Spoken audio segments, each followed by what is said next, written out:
Hello, baseball fans, and welcome back to another video. As always, it is going crazy here as we are literally so close to the month of October. But before that, we're here to talk about game one of the wild card series.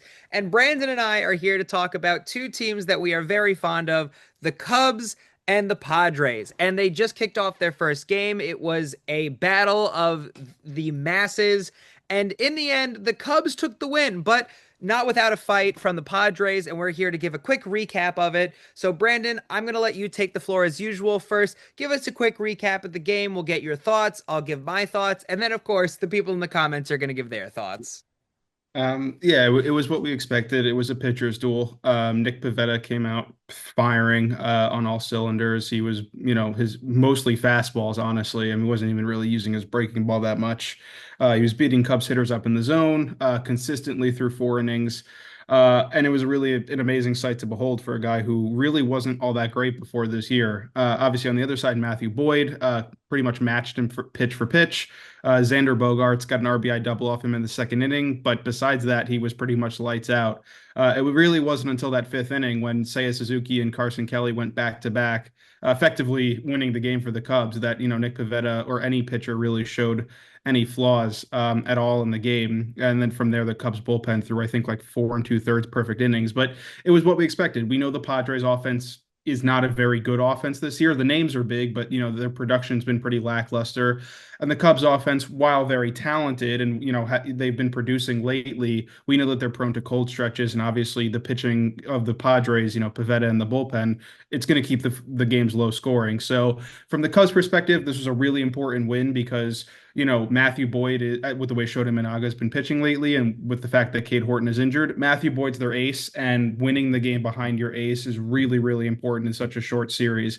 From the Padres' perspective, obviously this puts them on the brink of elimination now. The offense is going to have to wake up over the next 2 games for them. And overall, I mean, it's really concerning that they only managed 4 hits when obviously the big concerns about them this year have been that the offense really can't live up to the moment. Yeah, I think something to think about too. If you look at, the innings of this past first game, I will give the Padres credit where credit is due. To get, a run after just 2 innings is great for any wild card game. And for the Cubs to kind of sweep in near the end of the last few innings to get it's usual Cubs behavior, right? So there's no surprises there. What I'll also say, and this is really important for any wild card game, but really important and a learning experience for the Padres, is you had your game one game. It didn't go well, but it wasn't a blowout, right? It's like 1-3 was the score at the end of the day. You have 24 hours to learn from your mistakes and hopefully not kick the bucket next game. So it's not all doom and gloom here. Hopefully they can learn from these mistakes. Again, tomorrow they're going up against, I mean, in like we talked about earlier before we started recording, they're going up against Andrew Kittredge and Shota Imanaga as the pitchers. Shota hasn't been having an amazing kind of past few days, past few games. I was really impressed with Matthew Boyd as the pitcher. So they might have an easier time with Shota at the mound. At the same time, again, they need to learn from the mistakes from the past 24 hours and really kind of overhaul with their offense and defense. Yeah, I agree. I mean, obviously, 24 hours, you can't fundamentally change a baseball team. But of course, again, the Padres have been here. They've made the playoffs the last few years. They made the NLCS a few years ago. This is a core that's experienced, unlike the Cubs' current core, which is mostly inexperienced in the playoffs, save for like Kyle Tucker and Dansby Swanson. The Padres have been there and done that. So they certainly have the experience edge here. They know how to fight back from a situation like this. Obviously, the wild card series is such a thin margin for error. You have to you have to win 2 out of 3 games in a 3-day span. And obviously, now the Padres have to do it twice in 2 days. But you brought up the fact that tomorrow, obviously the game is going to be the Cubs have all the momentum right now.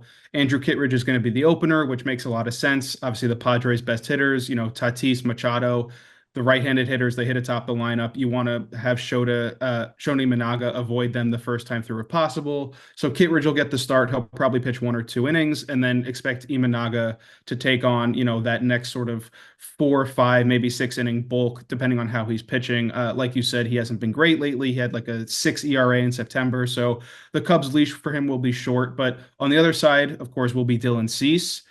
former Cubs top prospect who was traded in that Jose Quintana trade all those years ago. He also has not been super great this year. He's been better recently, but obviously, what we've talked about before is that the Padres bullpen is the biggest weapon in this series, right? I mean, we saw it today even. I mean, Mason Miller's unbelievable.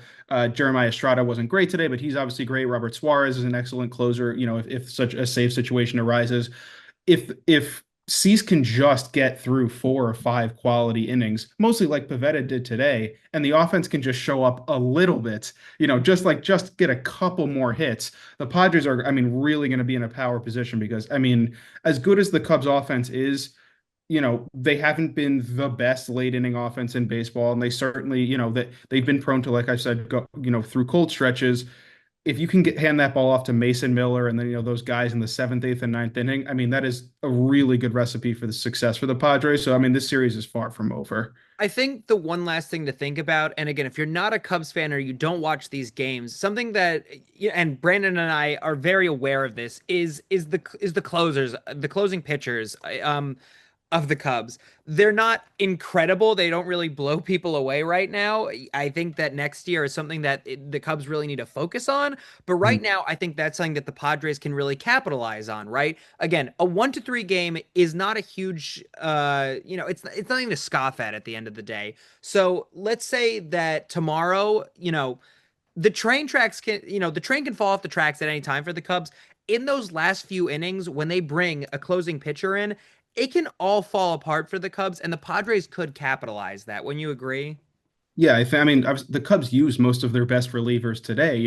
They gave Boyd a really quick hook, which was kind of surprising. That was, I think, planned by Craig Counsell beforehand. Not to have him go through the order a third time, but they showed their hand. Daniel Palencia pitched like an inning and 2/3 today. Kittredge pitched, and obviously he's going to pitch tomorrow as the opener. Brad Keller pitched. I mean, they used a lot of their best bullets. Obviously, those guys will be available if needed. But like you said, that's those guys would sort of be like the third and fourth best arms in the Padres bullpen. They're the best ones in the Cubs bullpen. Again, that's not a slight to them. It's just how good the Padres bullpen is compared to everyone else. So I certainly think that, the Cubs' path to victory here is get to Dylan Cease early and then give it off to the bullpen guy. Hopefully Shota has a quality few innings. The Padres, don't have that sort of same like we have to score in the first 5 innings because we're probably not scoring against the bullpen kind of thing. They can score against this Cubs bullpen.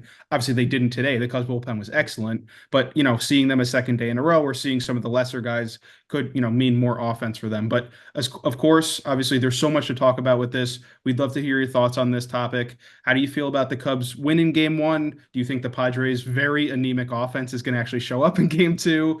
Obviously, clutch players for the Cubs say Suzuki's been on fire. Carson Kelly hit the home run. Who do you think is going to be the big hero for either side in Game 2? And as always, let us know in the comments, and we'll try to respond to everyone.